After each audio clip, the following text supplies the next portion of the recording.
नमस्कार दोस्तों, जन मुद्दों की बात धर्मराज के साथ मेरे शो में आप सबका स्वागत है। वाराणसी भारत का सबसे महत्वपूर्ण लोकसभा क्षेत्र बना हुआ है। कारण सीधा है कि भारत के जो वर्तमान प्रधानमंत्री हैं नरेंद्र मोदी जी, उन्होंने 2014 में सुरक्षित सीट के मामले में, जहां से हिंदू के नाम पर वे आसानी से चुनाव जीत सकते थे, ऐसे लोकसभा सीट के लिए उन्होंने वाराणसी लोकसभा सीट का चयन किया था। उनका अनुमान, भाजपा का अनुमान सही साबित हुआ। 2014 में पहली बार भारत के प्रधानमंत्री नरेंद्र मोदी ने वहां से पर्चा दाखिल किया लोकसभा सांसद के लिए, और वे भारी मतों से वहां चुनाव भी जीते। 2019 में भी वाराणसी से ही प्रधानमंत्री ने दोबारा लोकसभा सांसद बनने के लिए पर्चा भरा। दूसरी बार भी उन्होंने बहुत ही भारी मतों से जीत दर्ज की। लोकसभा वाराणसी पूरे भारत के लिए महत्वपूर्ण लोकसभा सीट बना हुआ है। उसी वाराणसी से प्रधानमंत्री नरेंद्र मोदी की आवाज़ में मिमिक्री करने वाले श्याम रंगीला भी चुनाव लड़ना चाहते थे। श्याम रंगीला ने अपने बयान में, अपने चैनल पर बयान में, और कई मीडिया हाउसेस को भी उन्होंने बयान दिया और उसमें कहा था कि वे प्रधानमंत्री नरेंद्र मोदी को उन्हीं की ज़ुबान में, उन्हीं की आवाज़ में वो जवाब देना चाहते हैं। इसके बाद से श्याम रंगीला लोकसभा वाराणसी से चुनाव का पर्चा दाखिल करना चाहते थे, चुनाव लड़ना चाहते थे। उसके बाद पूरी मीडिया, भारत की जो महत्वपूर्ण मीडिया है, जो मुख्य धारा की मीडिया से आगे बढ़कर खबरें दिखाती हैं, लगातार उन्होंने श्याम रंगीला के इस कदम पर रिपोर्टिंग की, और श्याम रंगीला भी पूरे मीडिया के सामने यह बार बार दिखाते रहे कि कैसे उन्हें आखिरी समय तक परेशान किया गया। वहाँ जो लोकसभा का आवेदन देने का जो कार्यालय था वाराणसी में, कई बार उन्हें लौटा दिया गया। अंत में यह मामला ट्विटर पर एक बहुत ही हॉट मामला बन गया। इस पर तीखी बहस होने लगी, लोकतंत्र का हवाला दिया जाने लगा। अंततः 14 मई, जो वाराणसी लोकसभा के लिए आखिरी तिथि था चुनाव पर्चा दाखिल करने के लिए, उन आखिरी वक्त में उनका पर्चा, श्याम रंगीला का लोकसभा चुनाव का पर्चा ले लिया गया, यानी स्वीकार कर लिया गया। लेकिन अगले ही दिन जो अंतिम रूप से जो सूची आती है कि जिसमें किन किन लोगों का पर्चा स्वीकार कर लिया गया है, कोई त्रुटि नहीं है, उसमें श्याम रंगीला का पर्चा दाखिल हो गया। श्याम रंगीला ने पहले ही अपने एक इंटरव्यू में यह बात कही थी कि निर्वाचन अधिकारी चाहें तो उनका पर्चा खारिज कर दें, लेकिन यह उनका लोकतांत्रिक अधिकार है कि वे किसी भी लोकसभा से चुनाव लड़ सकते हैं और उन्हें इसकी अनुमति दी जानी चाहिए, बल्कि यह उनका अधिकार है। हालांकि निर्वाचन अधिकारी ने इस लोकतंत्र का हवाला के नाम पर, जब पूरे भारत की मीडिया में यह खबर चलने लगी, उनका पर्चा स्वीकार तो कर लिया, उनका आवेदन स्वीकार तो कर लिया, लेकिन अंततः वह पर्चा खारिज करने की खबर सामने आ रही है। श्याम रंगीला एक व्यंग्यकार हैं, प्रधानमंत्री नरेंद्र मोदी की आवाज़ में मिमिक्री करते हैं और जनता में खासे लोकप्रिय हैं। इतने लोकप्रिय हैं कि उत्तर भारत का शायद ही ऐसा कोई व्यक्ति हो जो सोशल मीडिया का आदी हो, यूट्यूब को स्क्रॉल करता हो, शॉर्ट्स देखता हो, वीडियोस देखता हो, और वह श्याम रंगीला का नाम न जानता हो। बल्कि अगर हम देखें कि ऐसे बहुत सारे नेता हुए हैं भारत में जिनके नाम पर बहुत सारे कलाकार उनकी एक्टिंग करते हैं, उनकी मिमिक्री करते हैं और लोकप्रिय होते हैं। भारतीय राजनीति, भारतीय लोकतंत्र को अगर हम गंभीरता से समझें तो समझ में आएगा, आखिरी बार पूरे भारत में जिस नेता की मिमिक्री की गई और सबसे अधिक कलाकारों ने प्रशंसा लूटी, वह नेता कोई और नहीं बल्कि प्रधानमंत्री नरेंद्र मोदी के घोर विरोधी, राजनीतिक विरोधी लालू प्रसाद यादव थे। पूर्व मुख्यमंत्री लालू प्रसाद यादव जी के नाम पर बहुत सारे कलाकारों का एक दौर में घर चला, बल्कि लालू प्रसाद यादव जी की लोकप्रियता का यह आलम है कि आज भी बहुत सारे चैनल यूट्यूब पे उनके छोटे छोटे संसद में दिए गए मनोरंजक भाषणों को लगाकर अपने चैनलों की टीआरपी बढ़ाते हैं, अपने चैनलों की तरफ दर्शकों को आकर्षित करते हैं। भारत की राजनीति में जिस प्रकार से फांसीवाद का चलन राजनीतिक रूप से रहा है, अगर हम सामाजिक और सांस्कृतिक रूप से फांसीवादी प्रवृत्तियों का अध्ययन करेंगे तो हम समझेंगे कि भारत का लोकतंत्र बहुत ही दिलचस्प है। कारण यह नहीं है कि भारत के लोकतंत्र में फांसीवादी या तानाशाही रवैया नहीं देखने को मिला है या ऐसे आरोप सरकारों पर नहीं लगते रहे हैं, बल्कि सामाजिक और सांस्कृतिक रूप से भारतीय लोकतंत्र इस मायने में दिलचस्प है कि भारत में शायद ही ऐसा कोई वक्त रहा है कि जब सामने भारत की सबसे बड़ी राजनीतिक कुर्सी पर कोई तानाशाह बैठा हो और भी पीछे से यानी समाज के बीच से कोई कलाकार उसका मजाक न उड़ा रहा हो, उस पर व्यंग न कस रहा हो, उस पर तंज न कस रहा हो। भारत में जब पंडित जवाहरलाल नेहरू प्रधानमंत्री थे, उस वक्त भी बहुत सारे व्यंग्यकार, साहित्यकार प्रधानमंत्री पंडित जवाहरलाल नेहरू की सरकारों की आलोचना करते थे, बल्कि नेहरू की आलोचना कम करते थे, लेकिन कांग्रेस की आलोचना तो करते ही थे। आज तक कौन नहीं जानता है कि हरिशंकर परसाई ने जिस प्रकार से पूरे भारतीय लोकतंत्र और उसकी राजनीति पर ऐसे ऐसे उन्होंने लेख लिखे हैं, तानाशाही भारतीय राजनीति में बढ़ती तानाशाही प्रवृत्ति के खिलाफ उन्होंने ऐसी रचनाएं की हैं जो गाहे बगाहे सोशल मीडिया पर आम चर्चा में बड़े बड़े लेखकों द्वारा, राजनेताओं द्वारा, आम नागरिकों द्वारा चर्चा परिचर्चा का हिस्सा बना लिया जाता है। हरिशंकर परसाई ही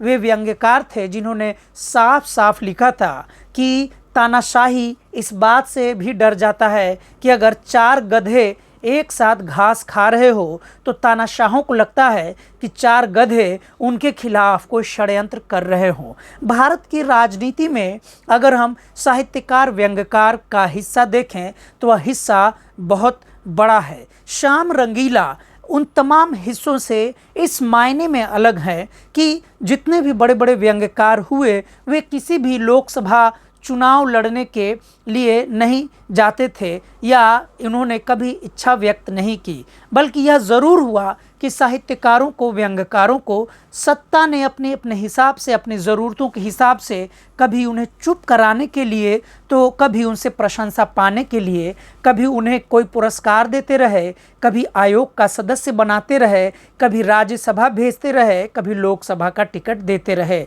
पिछली दफ़ा एक ऐसे ही शायर को, इमरान प्रतापगढ़ी को कांग्रेस ने राज्यसभा भेजा। इसके पहले मुनव्वर फारूकी पर पूरा जहां भाजपा उन पर हमला कर मुनव्वर फारूकी जो इंदौर तक सीमित थे उसे पूरे देश के सामने लोकप्रिय बना दिया। ऐसे ही एक बहुत ही चर्चित व्यंग्यकार जो टीवी पर आते हैं और सोशल मीडिया पे उनकी धाक रहती है, मैं बात कर रहा हूँ कुणाल कामरा की। महाराष्ट्र के कुणाल कामरा की तो हालत ऐसी है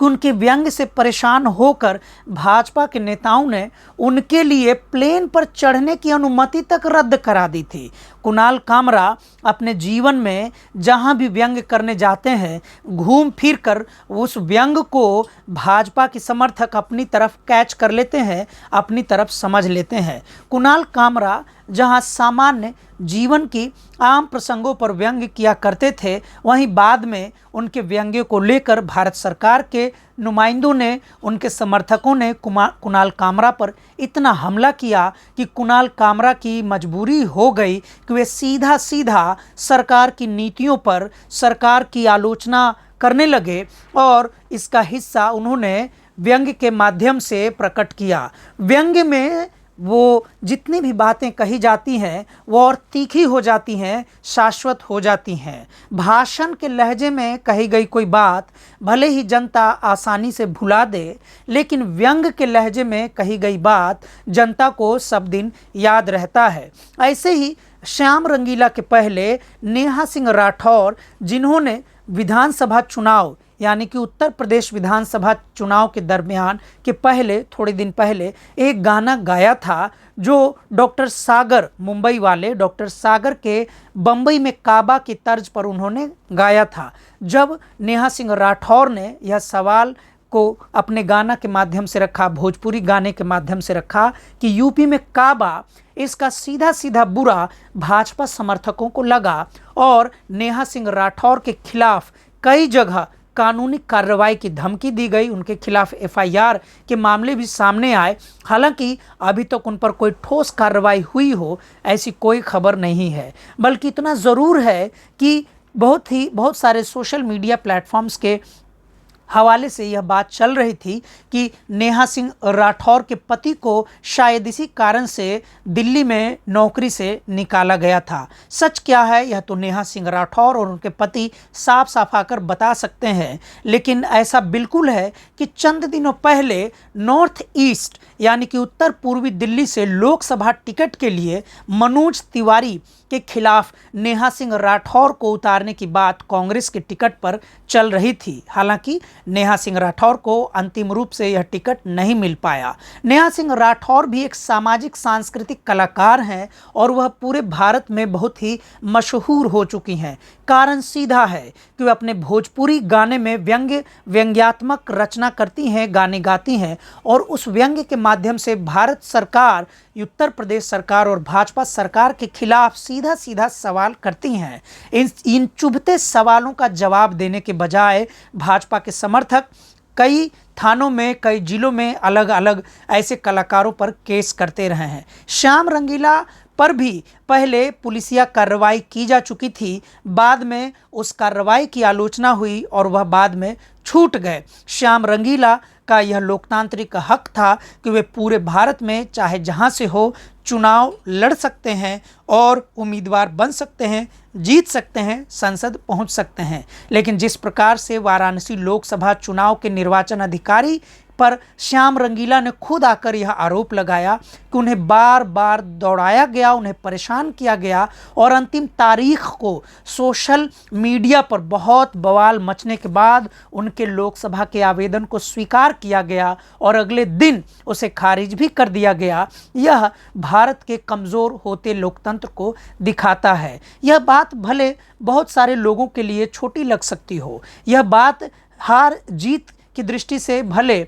बहुत सारे लोगों के लिए मायने रखती हो, लेकिन सबसे खतरनाक बात यह है कि अगर कोई व्यंग्यकार हो, साहित्यकार हो, रचनाकार हो, कोई भी कलाकार हो, अगर वह अपनी बात चुनावी तरीके से लोकतांत्रिक रूप में भी रखना चाहता है तो यह उसका अधिकार है। आखिर ऐसे कौन सा डर था, ऐसी कौन सी बात थी जिसके कारण श्याम रंगीला के आवेदन पत्र को खारिज कर दिया गया? हम सभी ने देखा कि किस प्रकार से सूरत गुजरात लोकसभा यानी कि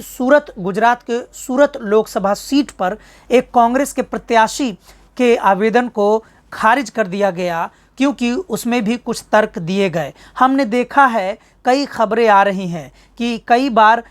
हस्ताक्षर न मिलने के कारण या इस बात के लिए कि हस्ताक्षर छूट गया है, अगले दिन खारिज कर दी जाती है। हम सबको इस बात के लिए आवाज़ उठानी चाहिए कि अगर हम भारत को विश्व का सबसे बड़ा लोकतंत्र होने का दावा करते हैं तो भारत के लोकतंत्र को इतनी ओछी कार्रवाई से बचनी चाहिए। बल्कि श्याम रंगीला ने ऐसा आवेदन पत्र तो नहीं ही दिया होगा कि जिससे उनके पर्चे को आसानी से खारिज किया जा सके। उनके खिलाफ एक दुर्व्यवहार का आरोप जैसा लगता है। कारण यह है कि अगर उनके खिलाफ कोई दुर्व्यवहार नहीं हो रहा था तो उन्हें आवेदन देने में अंतिम दिन तक वेट क्यों करना पड़ा, जबकि वो 2 दिनों से लगातार अपने वकील के साथ दौड़ रहे थे। ये सारे मामलों, इन सारे सवालों का जवाब वाराणसी लोकसभा के निर्वाचन अधिकारी को सार्वजनिक रूप से देना चाहिए। बहरहाल ऐसी बात नहीं है कि श्याम रंगीला हंसी के पात्र हैं। अगर भारत के नागरिकों को लगता है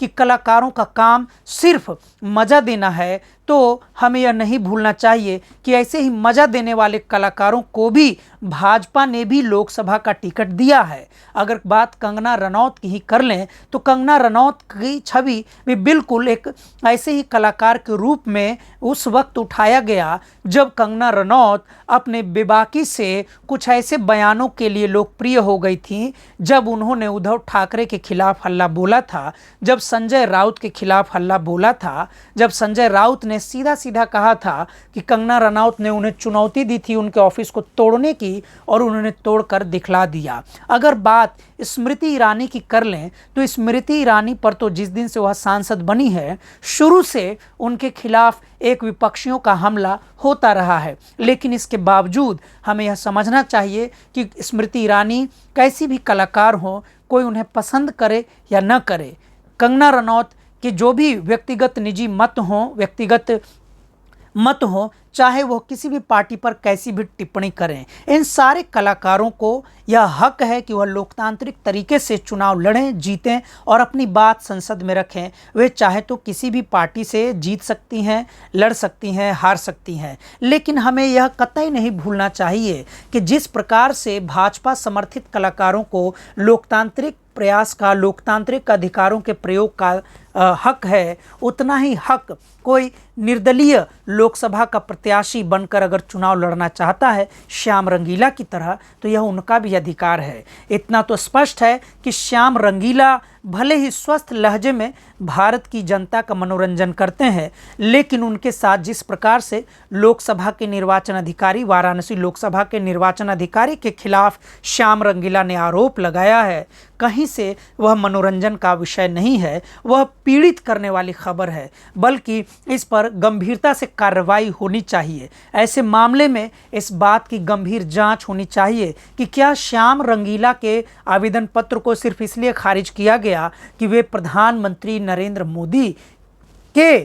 लोकसभा क्षेत्र में चुनाव लड़ते और उनकी आवाज़ में मिमिक्री करते और प्रधानमंत्री नरेंद्र मोदी की असफलताओं को लोकप्रिय करते, असफलताओं को चीख चीख कर फैलाते और जनता उनका आनंद लेती और नरेंद्र मोदी के प्रति उनके मन में एक सवाल उभरता और कुछ वोट उनके कम होते। यह बात तो तय है कि श्याम रंगीला से चुनाव हारने के डर से प्रधानमंत्री नरेंद्र मोदी के समर्थकों ने तो श्याम रंगीला को नहीं नुकसान पहुंचाया होगा, लेकिन इतना तय है कि श्याम रंगीला जिस प्रकार से नरेंद्र मोदी की आवाज़ निकालते हैं और उनकी ही आवाज़ में उनके उन सारे वादों को चुनाव प्रचार के अभियान जनता के बीच ले जाते हैं, तो इससे नरेंद्र मोदी की छवि को तो नुकसान पहुंचता, गहरा धक्का लगता और इससे प्रधानमंत्री नरेंद्र मोदी को काफ़ी नुकसान हो सकता था। प्रधानमंत्री नरेंद्र मोदी श्याम रंगीला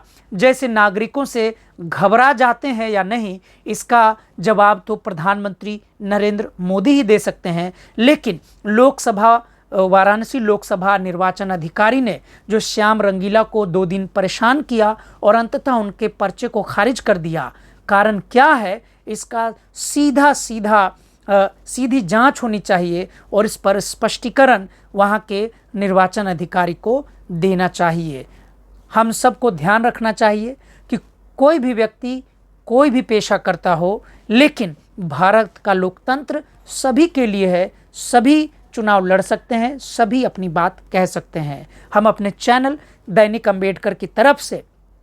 निर्वाचन अधिकारी से यह मांग करते हैं कि श्याम रंगीला के मामले में कहाँ चूक हुई, यह बात जनता को सार्वजनिक रूप से बताई जाए, अन्यथा इसे लोकतंत्र का हनन ही समझा जाएगा। अगर आपको मेरा चैनल अच्छा लगता है तो आप इसे सब्सक्राइब करें, लाइक करें, शेयर करें। मैं फिर महत्वपूर्ण मुद्दे के साथ आपके सामने हाजिर रहूँगा। तब तक के लिए शुक्रिया, धन्यवाद।